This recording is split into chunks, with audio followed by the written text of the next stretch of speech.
আগের দিন যে ঘটনাটা ঘটলো সেটা আবার রিপিট হবে না তো? কিন্তু কাকলিকে তো খুঁজেই পাওয়া যাচ্ছে না। এখন যদি এখানে খোঁজ না করি তাহলে কখন করব? কিন্তু কাউকে তো দেখতে পাচ্ছি না। কাকে ডাকবো? আমি বরং একবার কাকলিকেই ডাকি। কাকলি, কাকলি, কাকলি। তুমি?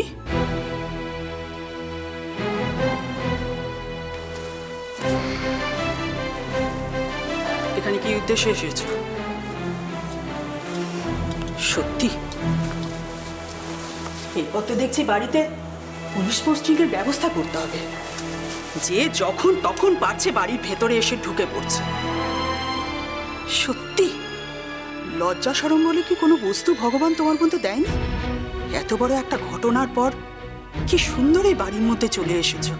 এরকম হতে থাকলে তো দেখছি বাড়ির বাইরে আমাকে দারোয়ান বসাতে হবে। দেখুন, আমি আমার স্ত্রীর সাথে কথা বলতে এসেছি, দয়া করে ওকে ডেকে দিন। তুমি কি আমার সঙ্গে মশকরা করছো? এসব কি তোমার ওই পাকা মাথার স্ত্রী তোমাকে শিখিয়ে পাঠিয়েছে? না আমি একটা কথা বুঝতে পারছি না যে ইদানিং তোমাদের বারবার এ বাড়িতে আসার উদ্দেশ্যটা কি? তা দুদিন পর পর তো এসব নাটক করার কোনো দরকার নেই। যে উদ্দেশ্য এসেছো সেটা স্পষ্ট করে বলে ফেলো। দেখুন, আমার এই বাড়িতে আসার কোনো উদ্দেশ্য বা ইচ্ছে কোনোটাই নেই। আমি আপনাকে বললাম যে কাকলিকে নিতে এসেছি, ওকে পাঠিয়ে দিন। এইভাবে না বলেও এখানে চলে আসতে পারে না। মানে কাকলি কোথায়? ও তোমাদের বাড়িতে নেই? কি করেছো তোমরা ওর সঙ্গে? কি হলো, চুপ করে আছো কেন বলো?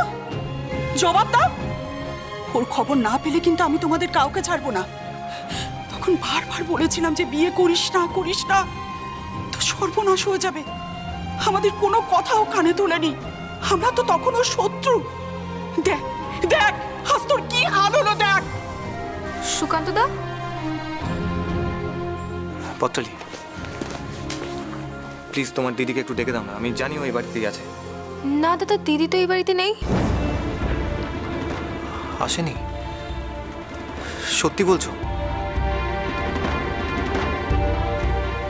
তাহলে কাকলি গেল কোথায়? কোথায় গেল? ঢং করছো তুমি, তাই না? তোমার কি হাল করি শুধু তুমি দেখো। তোমাকে আমরা কোথায় পাঠাই? জেলের ভাত খেলে না সুরসুর করে সব কথা পেট থেকে বেরিয়ে যাবে। তোমাদের এই নোংরামি আমার খুব ভালো করে জানা আছে। এই ছেলেটা নিশ্চয়ই তো দিদির সর্বনাশ করে এখন এখানে এসেছে মিসিং কেসটা সাজাতে। কি সাংঘাতিক বুদ্ধি! আমার মেয়েটা বুঝতে পারলো না রে। হ্যাঁ রে পত্তালি, তোর দিদি বেঁচে আছে তো? এই ছেলেটা কিছু করেনি তো তোর দিদির সাথে? তুই তুই এক্ষুনি তোর বাবাকে খবর দে। মা, এসব উল্টোপাল্টা কথা ভেবো না তো। আচ্ছা সুকান্ত দা, কি হয়েছে পুরোটা খুলে বলো তো আমাকে। কি হয়েছে মানে ওই ওই মানে কি আর বলবো, মানে সংসারে যা হয়, মানে ওই একটু ঝামেলা ঝগড়াঝাটি হয়েছিল। মানে আমি মানছি আমি একটু বেশি বাড়াবাড়ি করে ফেলেছিলাম, কিন্তু এইভাবে মানে কাউকে কিছু না বলে চলে আসবে। মানে সকালে উঠে দেখলাম যে কাকলি বাড়িতে নেই। মানে আমরা কেউই জানি না ও কোথায় গেছে। মানে কিছুই বুঝতে পারছি না এখন কি করবো তাহলে। বাহ, চমৎকার! সারাটা দিন কাকলির কোনো খবর নেই, আর এই ছেলেটা টনক নড়ল বিকেল বেলা এখন এসেছে খবর নিতে। এরা পুরো পরিবারটা না একটা ক্রিমিনাল।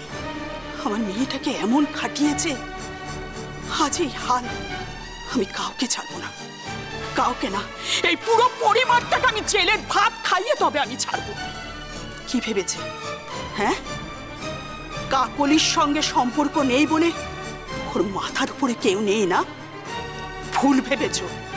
তোমরা ওর সাথে নিশ্চয়ই শারীরিক মানসিক অত্যাচার করেছ। এখন আমার মেয়েটা কোথায় আছে কে জানে, কিভাবে আছে। কিন্তু এই ছেলেটাকে দেখো, একদম ঠিকঠাক আছে। আমি তো তোমায় ঠিকঠাক থাকতে দেব না। আমার মেয়েটার সর্বনাশ করে আমার মেয়েটার জীবনে না তুমি একেবারে শনি হয়ে এসেছো। আমি যত দূর যেতে পারি যাবো। আমি এর শেষ দিকে ছাড়বো। পদ্মালি, পদ্মালি, আমার শরীরটা কেমন যেন করছে রে বাবা। আমার গা হাত পা ঠান্ডা হচ্ছে। আমি আর পাচ্ছি না রে, আমি আর পাচ্ছি না।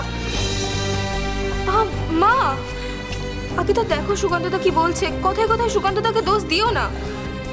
দেখুন, আপনি এখন আমাকে যা ভাবার ভাবতে পারেন, তাতে আমার কিচ্ছু যায় আসে না। এখন সবার আগে আমাদের কাকলিকে খুঁজে বের করতে হবে। পত্রালি, আমি থানায় যাচ্ছি। আমিও যাব। না না, তোমার যাওয়ার দরকার নেই, তুমি এখন এখানে থাকো, তোমার থাকাটা দরকার। আমি ফোন করবো, চিন্তা করো না। হ্যাঁ, কি হচ্ছে না হচ্ছে আমি জানাবো। ঠিক আছে, এলাম। অচিন্ত্যকুমার সেনগুপ্তের প্রথম কদম ফুল, সোম থেকে শনি সন্ধ্যে 7:30টায় আকাশবাণী ও প্ল্যাটফর্মে ট্যাপ।